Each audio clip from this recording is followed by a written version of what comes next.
Salam uşaqlar, daha bir məsələnin izahına baxaq. İlkin anlayışlardan bir sualdır. Part 5. X2, Y3. X2, Y3. Y-in kütlə payı 48%-dir. Bunun üzərində qeyd edirik. Bəs onda X2 nə qədər olacaq uşaqlar? 100-dən 48 çıxırsınız, əlbəttə ki, 52%. Y-in ayrı 32-dirsə, 3 dənə Y-imiz nə qədər eləyər uşaqlar? Edər 96 qram. Bəs 2 dənə X-imiz nə qədər eləyər? 2x. Tənasibi quraq.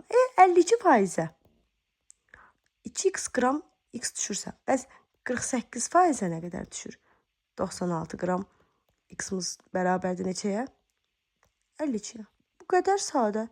Kütlə payı ilə düsturu ilə də hesablaya bilərsiniz əlbəttə ki bunu. Məsəl üçün sizə deyir ki, omega y-i verib də bizə burada 48%.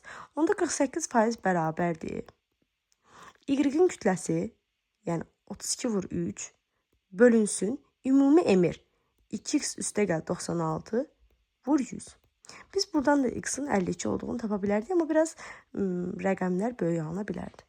Birinci yol daha səmərli yol kimi hesab olunur.